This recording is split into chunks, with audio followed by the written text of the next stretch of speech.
Hospitals are empty. Homeless shelters are empty. Coronavirus cases aren't spiking. Great news, right? Not according to the mainstream media, which is hard at work inventing fake problems to frighten us. Then, the high school science experiment that locked down the world, Joe Biden's new nickname for President Trump, spoiler alert, it's super lame, and an explosive new allegation that Norma McCorvey, the pro-abortion plaintiff in Roe v. Wade, faked her pro-life Christian conversion. All that and more. I'm Michael Knowles, and this is The Michael Knowles Show.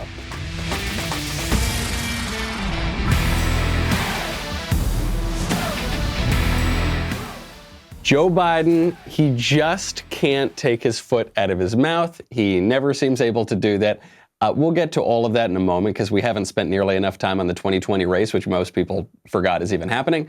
I would like to know, though, in the comments section, of all the thousands of Joe Biden gaffes, foot in mouth, dumb comments over the many decades he's been in politics, which is your favorite? Which is your favorite Biden gaffe? Please let me know. There's so many to choose from. It's a veritable buffet of buffoonery. But I have to tell you, before we get to Joe, about my favorite fake problem.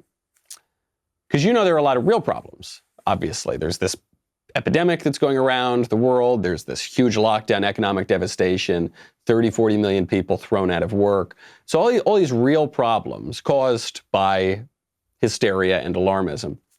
But the left keeps moving the goalposts. So initially, the problem was we don't know anything about the virus. Now we do know things about the virus. Then the problem was we're not locking down fast enough. Well, we locked down the entire country. Then it was people are buying masks, which was bad. Then it was people are not buying masks, which is bad. Then it was we don't have enough testing. Now we've got an even bigger problem. No one wants to take the test. We didn't have enough testing. The lack of testing was going to kill us. That's all we heard. The drumbeat from the mainstream media, from the left, even some people on the right told us this for weeks and weeks and weeks. Now, look, we got a ton of tests. We have so many tests that, according to the Washington Post, we have too many tests. That's our new problem. Headline: as coronavirus testing expands, a new problem arises. Not enough people to test. It took 3 reporters, by the way, to write this piece. 4 months into the U.S. coronavirus outbreak, tests for the virus finally are becoming widely available. Finally, Trump. Geez. What, you couldn't get those tests out sooner? Gosh, we needed those tests, which the Washington Post describes as a crucial step toward lifting stay-at-home orders and safely returning to normal life. But while many states no longer report crippling supply shortages, a new problem has emerged. Too few people lining up to get tested. So the last sentence of the article, or the last sentence of the paragraph contradicts the first sentences of the paragraph and the whole premise. The whole point is we need wide testing in order to lift the lockdowns, which, by the way, we don't. We can just lift the lockdowns. You can just do it. Doesn't matter. You don't need to get permission from Dr. Fauci. You are a free people. You are an elected representative. You can lift the lockdown that you imposed. But they tell us we need the tests. This is so important. People are clamoring, waiting to get tested. And because we don't have the tests, we can't treat the virus. Oh, wait a minute. Nope, got that one wrong too. Because people aren't waiting to get tested. There is an imaginary onrush of people who need these tests. But not a lot of imaginary people are able to actually take the real test. A Washington Post survey of governor's offices and state health departments found at least a dozen states where testing capacity outstrips the supply of patients. Oh my gosh, what magnificently crafted fake news that is. Look, Washington Post survey, so it's a survey from the paper that's reporting on this, of governor's offices and state health departments, right? Forget the federal government here, because they hate Trump so much. So anything good, like having more tests, that can only be on the states. You can only give the state governors and health departments credit for that. At least a dozen states where testing capacity outstrips the supply of patients. Look at those words, outstrips and supply. Outstrips is the kind of word that you hear when it's a bad thing. Like there's just too much and not enough for that thing we're demanding. But the thing that we're demanding is the supply of patients. You don't want a lot of patients. When you're in an epidemic, you want a low number of patients, not a high. But the Washington Post is making it seem like if only we had more patients, if only we had more cases. And something tells me that is how they really think. One, because it would have justified their absurd, hysterical, order of magnitude and then some too high prediction models for the early doomsday prophecies of coronavirus. And two, because it would prevent Donald Trump and others from reopening the country and getting the economy going again and keeping poor old Joe out of the White House. The numbers, while rising, are well short of capacity and far short of targets set by independent experts. Those independent experts in the lab coats, they want more coronavirus patients, and they're not getting them, damn it, and they're really upset. This is the definition of a fake problem. In LA, by the way, we're seeing the results of a policy made to address a fake problem, specifically on how the epidemic is affecting the homeless. We'll get to that in 1 second. First, I've got to thank our friends over at Rock Auto. You know I love Rock Auto. The auto parts store, the old brick and mortar. You ever notice that it never actually has what your car needs? And so you go there, you say, I need the, I don't know, what's this? The doohickey doodad. I don't know what car parts are called. And then they say, oh no, we don't have that for your model. So then they go online, probably to rockauto.com, then they order it and then they charge you double. Rockauto.com, skip that step. It's family business serving auto parts customers online for 20 years. Go to rockauto.com to shop for auto and body parts from hundreds of manufacturers. They've got everything you need from engine control modules and brake parts to tail lamps, motor oil, and even new carpet. And the website is so easy to navigate, even I can do it, which is very impressive stuff. Right now, cut out that middleman, cut out the hassle, especially in a time like this where online makes it a whole lot easier. Go to the guys that I trust, rockauto.com. Go there right now, see all the parts available for your car or truck, and then write Knowles, Knowles, in their How Did You Hear About Us box so that they will know that we sent you. Over in LA, they have clamored to address a fake problem. Or at the very least, we could say they've created a very inefficient solution to a real problem that they haven't dealt with for decades. And that is the problem of homelessness. There are homeless people all over Los Angeles. When the mayor of Los Angeles, Eric Garcetti, got elected, he said he's going to deal with the homeless problem. He passes I think it was $1.8 billion bond or something like that. Don't quote me exactly, but a lot of money to try to deal with the homeless problem. And the problem got worse, not just a little bit worse. In that guy's first year in office, homelessness increased 16%. 16% in 1 year. It's all over the place. I mean, if you go to downtown LA, like the areas around Skid Row, the areas where like Hunter Biden hangs around, it looks like you're in a third world country. Or even worse. I mean, it's even more grotesque in a third world country because you know that you're in this land of prosperity and yet they're tolerating this actual tent city in downtown LA. You see that kind of thing in Hollywood as well. You see that kind of thing in Brentwood and Beverly Hills. Well, not as much Beverly Hills, but you see it in really nice neighborhoods. I mean, huge tent cities. Certain places in LA where they have really a lot of local control, like Beverly Hills, they have dealt with it. So it shows you the problem can be dealt with, but not in LA proper. So you got all these homeless people, and then you've got an epidemic. Yikes, that doesn't sound good, especially if it's highly contagious, especially if it's as deadly as all the experts told us it was in the beginning, which now appears not to be true. What were they going to do with the homeless people? LA came up with a plan. The plan was to secure hotel rooms for the homeless people. Of course. So you get them, this is at a time when people can't really afford to get their own hotel rooms, but instead, if you don't work and you hang out on the street and you do drugs and you do whatever, then the city government is going to get you a hotel room. So they didn't just get a few dozen hotel rooms, a few hundred hotel rooms. They got 15,619 hotel rooms across the state. That's as of Monday. It's the Project Room Key initiative from the governor's office. So not just Los Angeles, but also the state government.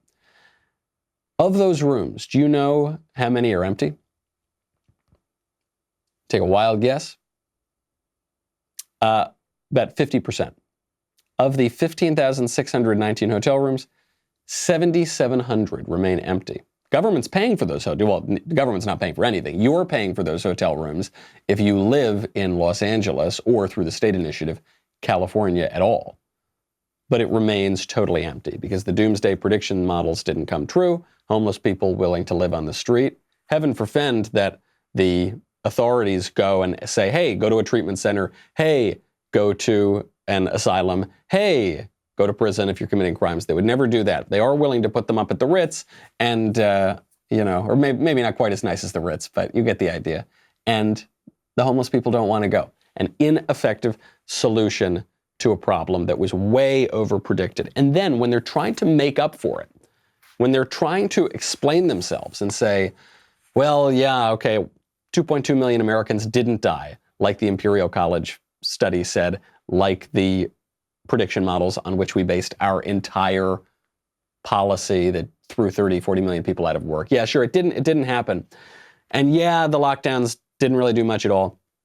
And yeah, things are going fine as people reopen. They can't admit that.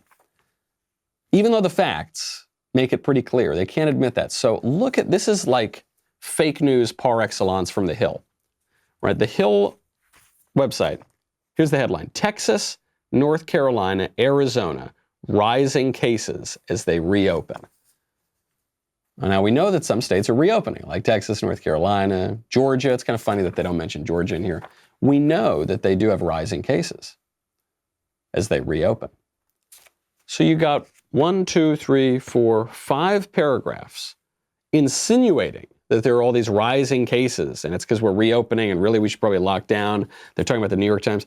Only when you get down to the 6th paragraph do you get the real news story. So here we go, 6th paragraph. One reason for the increasing number of cases in all 3 states is that they are all seeing a significant rise in testing, which means more people carrying COVID-19 are being identified.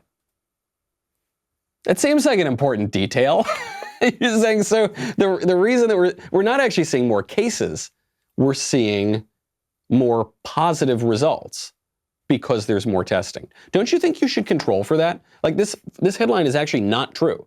We have no evidence that that the cases are rising. We just know that the diagnoses are rising because the testing is rising. Don't you think all those lab coat experts might be able to control for that sort of thing? I don't know. Next paragraph. With more testing, we expect to see more cases. North Carolina Health and Human Services Secretary Mandy Cohen said Monday at a news conference. Oh, you expected to see that? Because the mainstream news media didn't expect to see that, apparently. Or maybe they did and they just wanted to fool us. Not all states that are reopening are seeing increased numbers of coronavirus cases, and there are significant variations across the country as states move forward with various phases of reopening. Now, you and I knew that. You and I knew that not all the states that are reopening are seeing a spike in cases. Do you know why? Because the first state that they tried to make a big deal of this in was Georgia. Do you remember? Georgia was the first bold state they're going to reopen. We were told there was going to be death and carnage in the street. It was going to be mayhem. Those idiots, those rubes. Oh, just you wait until, and then it never happened. Then it never happened, and then it passed out of the news. I didn't even have to check in to see how the death toll and everything was going in Georgia. I didn't have to Google it. Do you know why? Because I knew that if things were spiking over there in Georgia, then that would be the only news story anyone's talking about. That would be 24/7 CNN. That would be all over the Washington Post and the New York Times. This is so sad that you can now predict the media in this way. The fact that that story was not in the newspaper, was not on TV, told me everything I need. It told me more truth than had the reporters actually been reporting on it. Then they finally admitted here in the Hill. Georgia, one of the earliest states to start reopening, has not seen a spike in cases. And in fact, had a slight decrease. Florida, similarly, has been mostly flat. Florida, a state that did reopen, barely shut down, and is full of old people. It's the state that old people go to. Yeah, no spike, mostly flat. So about that headline. All 3 states all three states that they're even talking about, are also not seeing problems with hospital capacity, a key metric. You know, the reporting here is actually pretty good. You got to hand it to the Hill for reporting. But those editors who write those headlines seem to be contradicting the reporting. That happens throughout the media, and it's because the reality has contradicted their insane prophecies. LA now, as a response to this, is saying that they're going to reopen.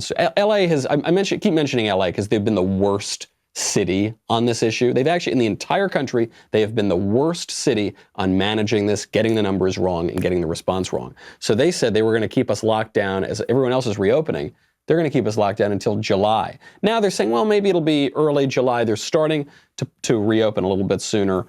I have a message for Los Angeles and for all of you. We'll get to that in a second. We'll get to the bunk science behind the lockdowns, rather, and then we'll get to Joe Biden, who says that we need a president who believes in science. I guess, allegedly, that's Joe Biden. First, though, I got to get to our friends over at Ebb Sleep. You know, it is very important to get enough sleep every night. If you're having trouble falling and staying asleep, it's time to try Ebb. Ebb comfortably cools your forehead, helps quiet the racing mind, and promotes the natural onset of sleep. The mind's normal way of dealing with stress and challenges is to be on guard or more vigilant, the reverse of what's needed for a restful night of sleep. So what Ebb does, it's actually very simple. Ebb has this cooling, calming nature that is designed to interact with the way the mind-body reacts to stressful situations, allowing one to reach restorative sleep quicker so that they can be at peak performance the next day. It's an amazing feeling. I've tried it on. You put it on your head, and you immediately get this very cooling sort of sensation that goes through, and it calms your thoughts, and it can help you sleep. Ebb Sleep understands the uncertainty you may be experiencing at this time. They want to help.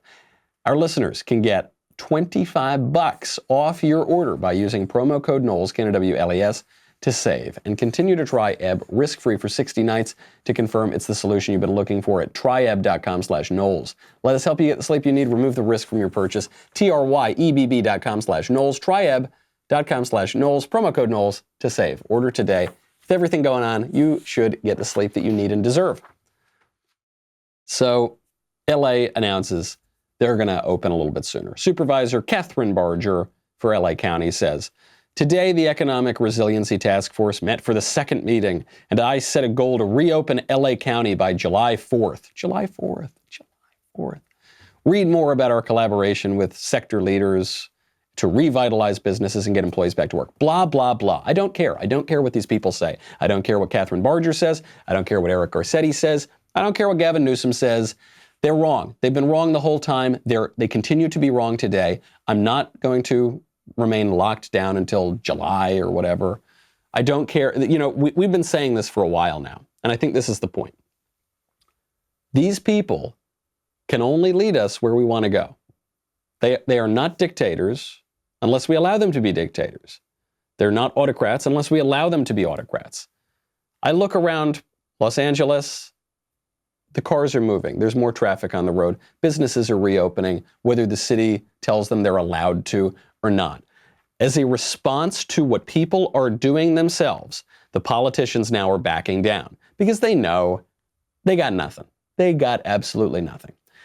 They got no science on their side, for one, and we'll get to that question in a second. But two, you know, they got to be reelected, and they know that they're pretty unpopular right now. So I say we keep pushing that on. I'm not going to wear a mask when I go on a hike, when I'm out in the sunshine in the open air. I'm not going to stop working. Just not going to do it. I'm going to ignore them.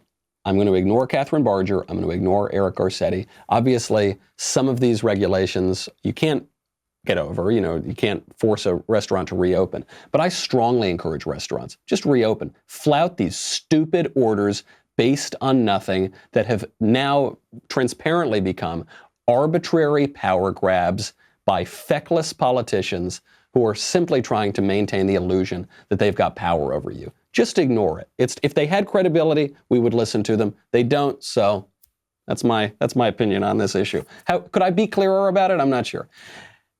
It's already effectively over. That's the thing.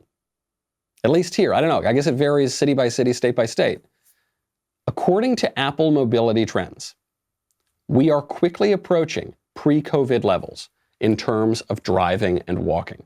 So I'm not saying, like, I know it sounds like I'm rallying the troops and I'm saying we have to go out there and fight the powers. And I'm not even saying that.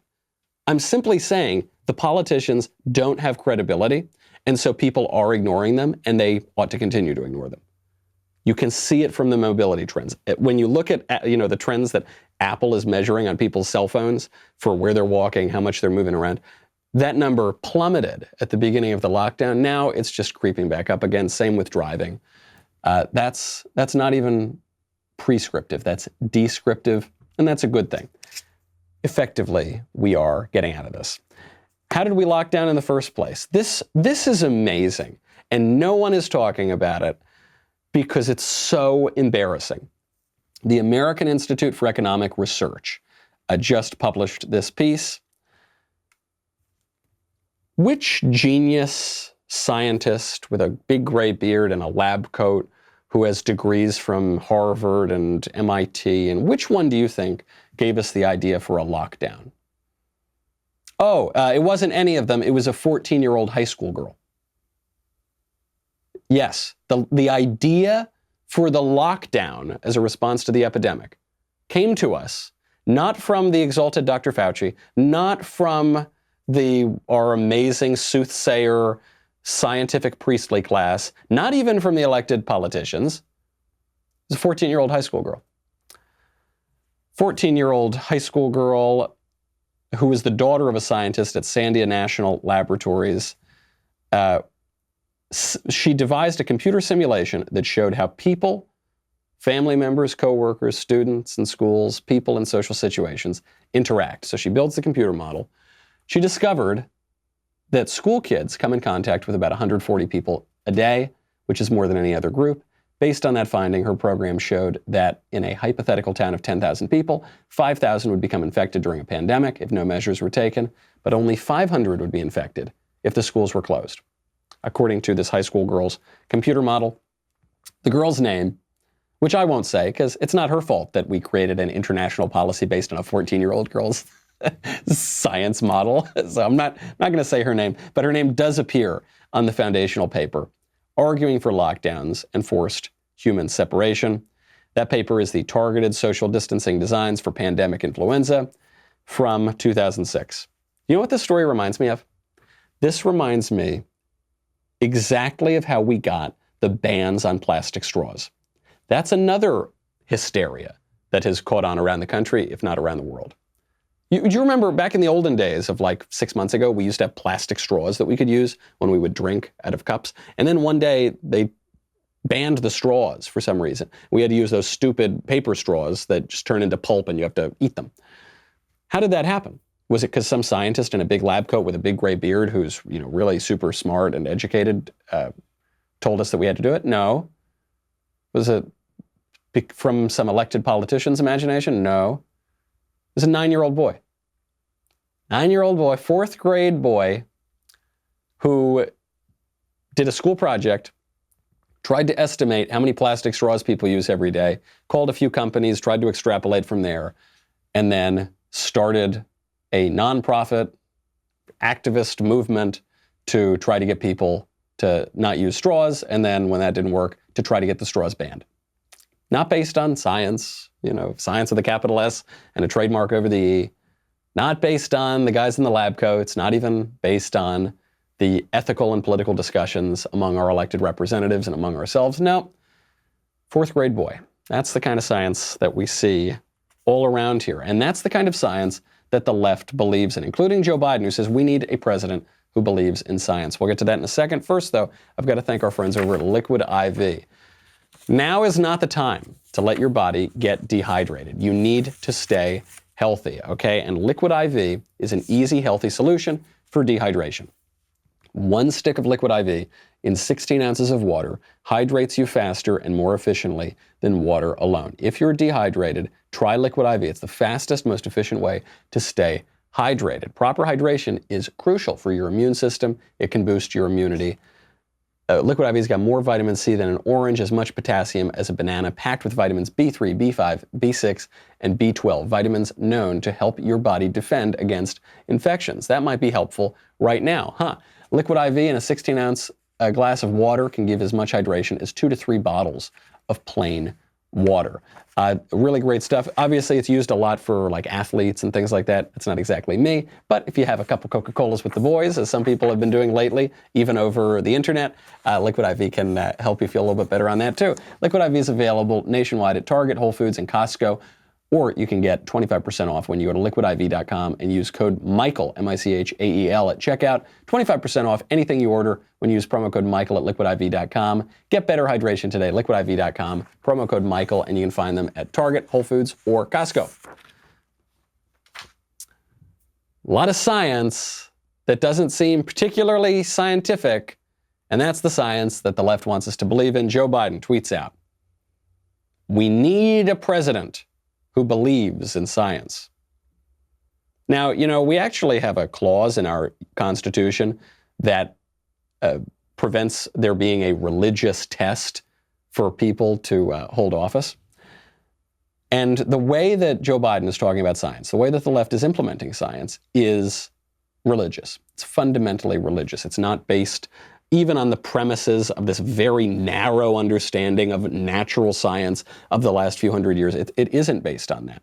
The way that they talk about it, the way that the LA County supervisor and everybody else, they say, we're going to reopen. Oh, magic crystal ball. We're going to reopen on July 4th, so long as science and data tell us that it is okay. Yes, the almighty science and data are letting me know that exactly on July 4th, we're allowed to leave our homes again and have an economy and have a politics where we debate issues. Thank you. Praise be to you. Peace upon you, science and data. The science and data that bases international policy on a 4th grade boy's science project. A few phone calls that he made. Of course, sort of science and data that begins with a 14-year-old girl's experiment, 14-year-old girl's model. And the models turn out not to be so great. That's the science that we're talking about. I think we need to ban the word science. We can't use that word science anymore because it doesn't mean, it's not a useful word, because the way the left uses it is in a religious sense. The way the right uses it is in a modern scientific sense, in that very narrow way of empirical inquiry and that sort of thing. But even that doesn't get to it. The word science refers to the word for knowledge. The way that science is used throughout history it includes philosophy, it includes natural investigations, it includes all knowledge. When one group tries to argue and say, we have the knowledge, and no one else has the knowledge, that is not very helpful in our politics. Okay, presumably, we can look at knowledge and we can have debates. And the way that the left uses science is to shut down debate and to say that the expert in the lab coat is going to make all of our decisions for us, and he just happens to agree with us, and so that's going to be our science. To say nothing of the obvious problems with a group claiming to believe in science and then denying the humanity of little babies and pretending that boys are really girls and girls are really boys, and there are 56 other genders as well. It's just not a useful term, and we should all stop using it. Speaking of unuseful terms, stupid terms, coming out of Joe Biden has a new nickname for President Trump. It's pretty lame. We'll get to that in a second. We will also get to the way that Trump is responding, both to Joe Biden and to Nancy Pelosi. Then a shocking deathbed confession from Norma McCorvey, the woman who is Jane Roe in Roe versus Wade. Or is it shocking? I don't know. We'll get to that in just a moment. But first, I've got to thank you and remind you, by the way, that we're going to be doing a backstage. Remember those? Wednesday, May 27th, 7 p.m. Eastern, 4 p.m. Pacific. And it's time to share even better news. Even better. The double tumbler is back. Remember a few weeks ago when you signed up, you got 2 tumblers, not just 1, but 2? It's double as good. Then it went away, but now it's available, except it's only available for our most exclusive membership tier, All Access. You get everything. You get 2 more hours of the Ben Shapiro Show, exclusive Q&As, new All Access live shows, which is not really even a show, it's more of a hangout.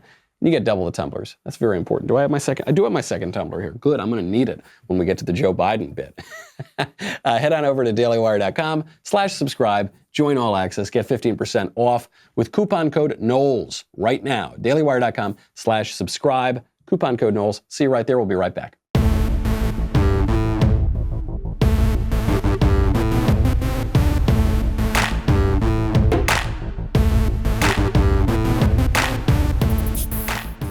Joe Biden has a nickname for Donald Trump. You thought Trump had good nicknames? Well, wait till you hear Joe's nickname for the president.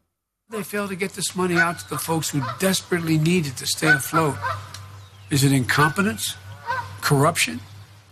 Trump was out there tweeting again this morning. I call him President Tweety. Reopen the country, end of quote. How are we supposed to do that if you're sitting on the money small businesses need in order to stay alive? Stop tweeting about it. Get the money out to Main Street now. It's there. It's been passed. This pandemic is hitting everyone hard. We need serious, competent leadership now more than ever. President Tweety. I call him President Tweety. Yeah, it took me about 3 years to think of that one, but I think it's pretty good. I'm going to send it into Bob Hope, see if he uses the joke. President Tweety. That's very lame. That's not a good nickname. You know, Donald Trump came up with some of the best nicknames in recent political memory, right? You had Low Energy Jeb, Little Marco, you had Crooked Hillary was a stroke of genius. Crooked Hillary totally nailed her. Sleepy Joe, another stroke of genius. At the time, a lot of people said, Mr. President, why aren't you going to call him Creepy Joe? Because they were all talking about how Joe would smell people's hair and stuff. No, that wasn't as good. The attack on Joe Biden is not that Joe Biden is some secret villainous mastermind pedophile. No, that's not it.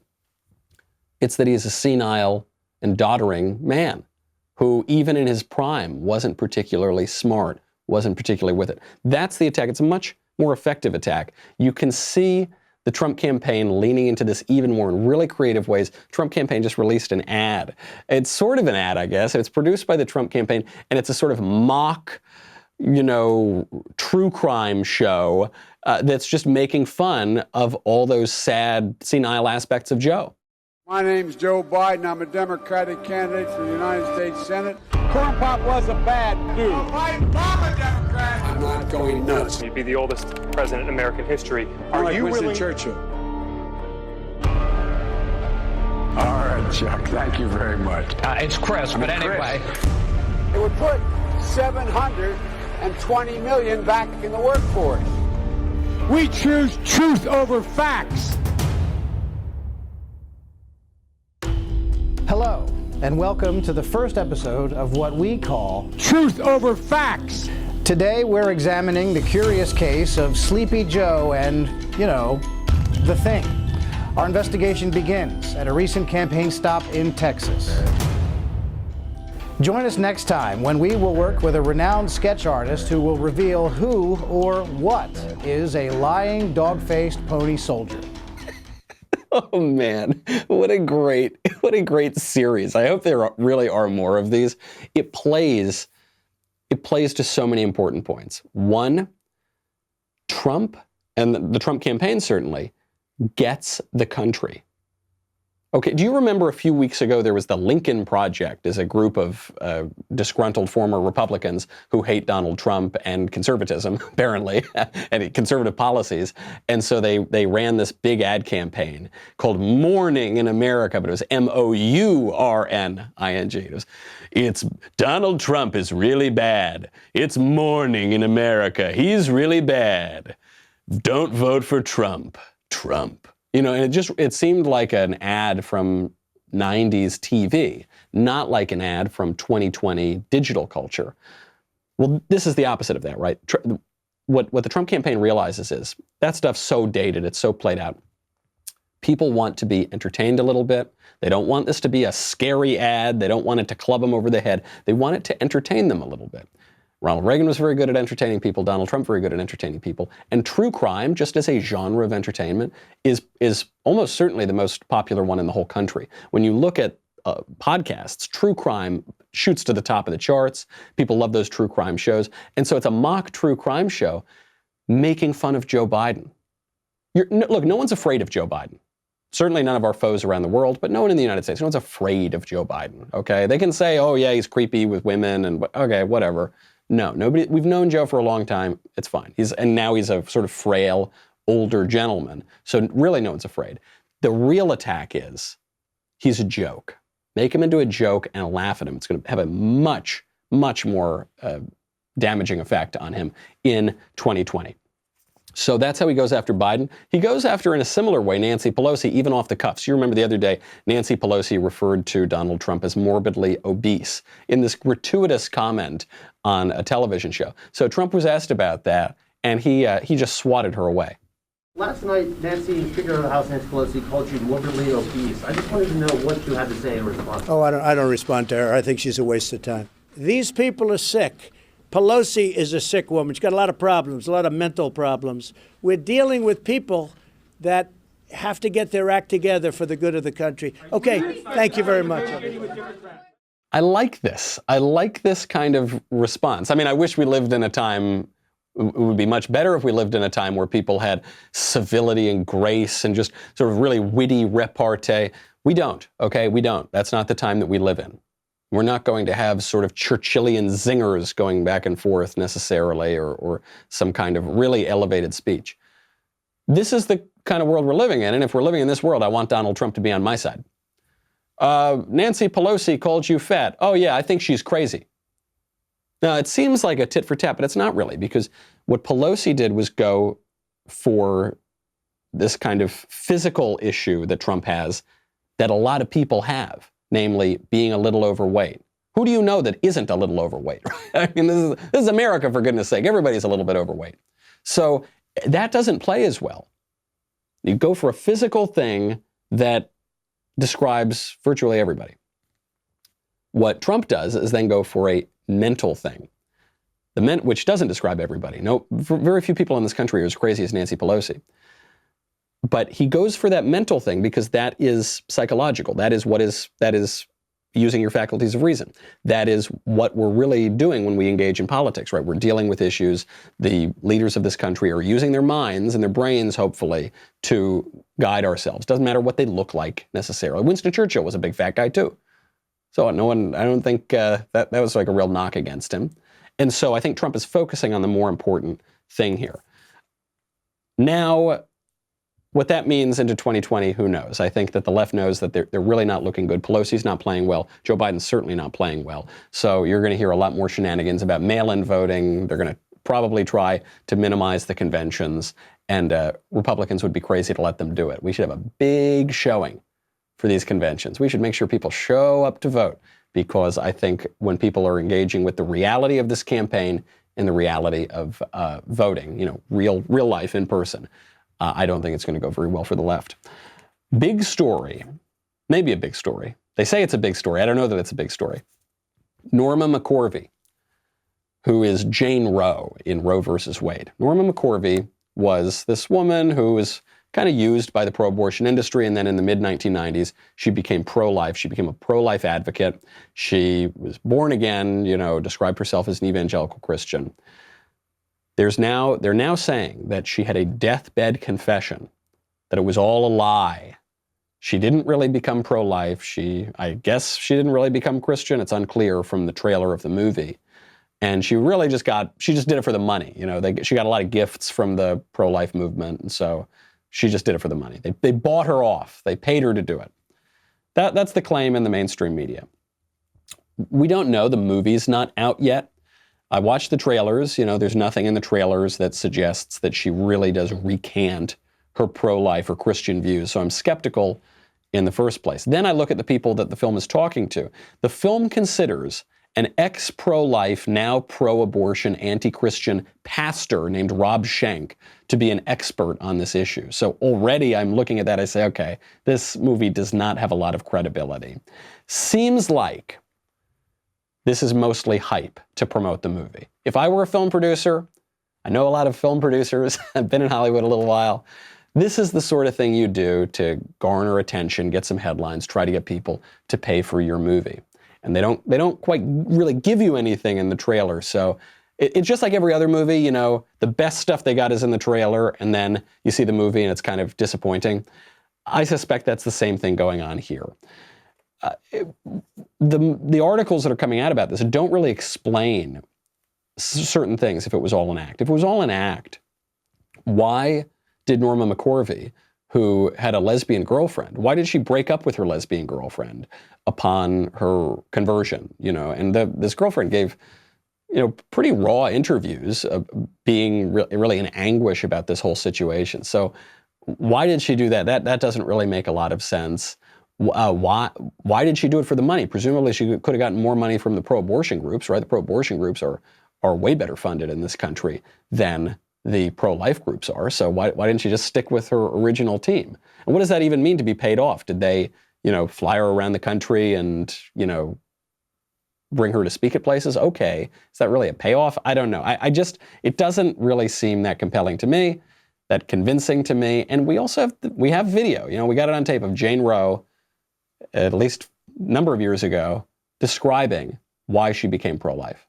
Most of you won't recognize me or my real name. It's Norma McCorvey. I'm also known as Jane Roe, the plaintiff in the Supreme Court case, Roe versus Wade, which legalized abortion in America and changed our nation in an unprecedented way. Back in 1973, I was a very confused 21-year-old with one child and facing an unplanned pregnancy. At the time, I fought to obtain a legal abortion, but the truth be told, I have 3 daughters and have never had an abortion. However, upon knowing God, I realized that my case, which legalized abortion on demand, was the biggest mistake of my life. You see, abortion has eliminated 50 million innocent babies in the U.S. alone since 1973. Abortion scars an untold number of post-abortive mothers, fathers, and families too. You read about me in history books, but now I'm dedicated to spreading the truth about preserving the dignity of all human life, from natural conception to natural death. So, pretty convincing. I guess she could have been putting on an act there for, you know, I don't think there's a ton of money in it, but maybe she could have. I don't know. My takeaway from this is, who cares? The left is presenting this as though, here we go, now the pro-life movement is on the ropes, the pro-life movement is dead, it's all a sham. What are you talking about? I don't think this hurts the pro-life movement at all, in any way. If it's not true, if this is all just hype to sell this movie and they're misrepresenting what she really said, then, you know, it's typical lies from the pro-abortion movement. If it is true, if she really did have a deathbed confession that says her whole pro-life advocacy was a big sham, then Norma McCorvey's a liar, and who cares anyway? Who cares what she says? If she was lying then, she might be lying now. Or if she's lying now, she might have been lying then. If she repented, great. If not, then, you know, we're no worse off than where we started. If she lied, and if now she's giving this confession that it was all a big sham, I'm still glad that pro-lifers gave her the benefit of the doubt. I'm still glad, and if she got some honorariums or she got, you know, flown around the country or something, I'm glad she did. She's obviously a damaged woman who was used by the pro-abortion movement. Abortion itself destroys people. So if she said she had any inclination that she was going to switch over, I'm glad we gave her the benefit of the doubt, even if she lied to everybody. Because there are still many, many other very prominent abortion supporters who became pro-life. Even if Norma McCorvey didn't, or if she did, but then she went back, or even if it was complicated, okay. There's still so many others who were so clear about this. I think of Dr. Bernard Nathanson, founder of NARAL, you know, the biggest abortion rights organization in the country. Bernard Nathanson was a doctor, abortionist, who became vehemently pro-life because he saw the reality of it, and he admitted that the pro-abortion movement lied a lot. Abby Johnson, another great example. Abby Johnson worked at Planned Parenthood, was very much involved in the reality of abortion, has now become a major, major pro-life advocate. Why? Because she saw the reality of it. In fact, you know, if Norma McCorvey never did, or if she did have this deathbed confession or whatnot, one explanation of that is that she never had an abortion. You know, she says, I've never had an abortion myself. I was not able to get an abortion before that court case. Well, that would explain it, because the huge former pro-abortion, now pro-life advocates, the ones who became most clearly pro-life, are the ones who had most clearly seen the reality of abortion. You know, there are just so many people who have gone from the pro-abortion direction to the pro-life direction. Very few people have gone the other way around. I mean, anecdotally, I myself, when I was a teenager, I thought abortion made perfect sense. I didn't understand the objection. You know, I grew up in a secular kind of culture. I would have called myself an atheist or an agnostic. I just thought, I don't see what the big deal is. Then I had a conversation with a bioethicist, and she convinced me. And I just through argumentation, I sort of saw the problem at the heart of abortion. I saw the reality of it. Then obviously over time, my thinking deepened certainly on the nature of human life and human dignity. And now I look back and I realize there's no argument at all for abortion other than this kind of selfishness and materialism that we're all steeped in the pop culture. So I hope Norma McCorvey, for her own sake, was not a liar all those years and a secret defender of abortion. But you know, if she was, that's too bad, and the movement moves on with the people who know the reality of it. Before we go, I just have to get to this. This is the funniest story I saw, I think. This actually tickled me the most. From the New York Times. We talked yesterday or the day before about Tesla and about how Elon Musk took the red pill, so he says. You know, think for yourself, question the liberal narrative, right? So the headline is, Tesla owners try to make sense of Elon Musk's red pill moment. They're trying to make sense of it. They're going to go return their cars because now Elon Musk might not be a total dyed-in-the-wool liberal. His politics might be slightly complicated because he's questioning the liberal narrative. You know, the best part of this whole Elon Musk thing is it tricked a bunch of liberals who bought electric cars, which frankly gave me some ideas. I thought maybe we should now convince the left that those paper straws, those really frustrating paper drinking straws that turn to pulp, that they're actually a neo-Nazi hate symbol, so that we can get those banned and go back to the plastic straws. So it gave me a lot of different ideas. But the basic point was, they found out that Elon Musk's politics were not totally liberal, and therefore they got to ditch the car. If you think Teslas are problematic, just wait until you hear about Fords. Just wait until you... apparently people don't know this about Henry Ford. Henry Ford had some problematic politics, you might say, particularly when it regards that certain nomadic tribe, that ancient tribe known as the Jews. Henry Ford published a 4-volume work called The International Jew. Book 1 of that is The International Jew, the World's Foremost Problem.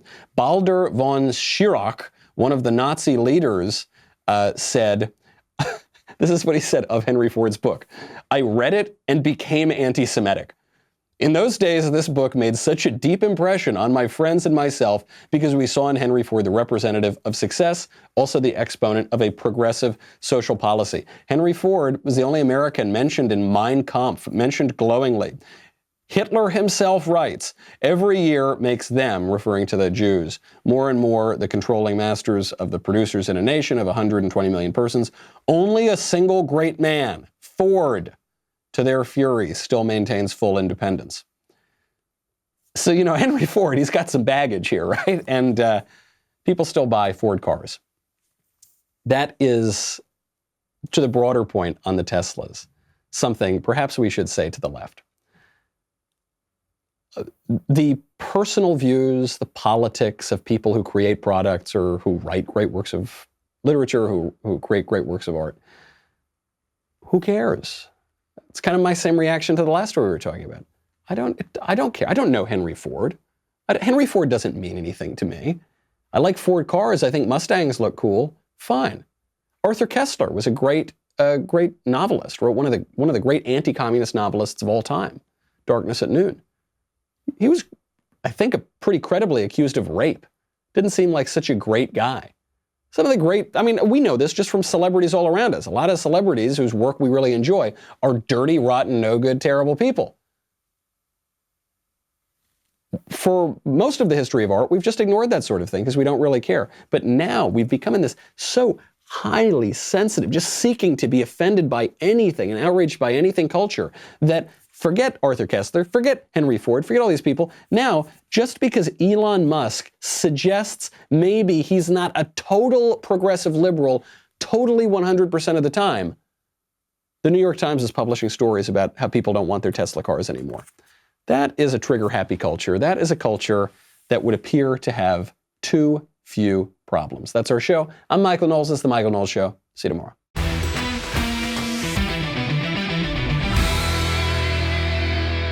The Michael Knowles Show is produced by Ben Davies and directed by Mike Joyner.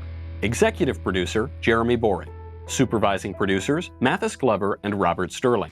Technical producer, Austin Stevens. Assistant director, Pavel Wadowski. Editor and associate producer, Danny D'Amico. Audio mixer, Robin Fenderson. Hair and makeup, Nika Geneva. Production assistant, Ryan Love. The Michael Knowles Show is a Daily Wire production. Copyright Daily Wire 2020. Hey everybody, it's Andrew Klavan, host of The Andrew Klavan Show. You know, some people are depressed because the American Republic is collapsing, the end of days is approaching, and the moon has turned to blood. But on The Andrew Klavan Show, that's where the fun just gets started. So come on over to The Andrew Klavan Show and laugh your way through the apocalypse with me, Andrew Klavan.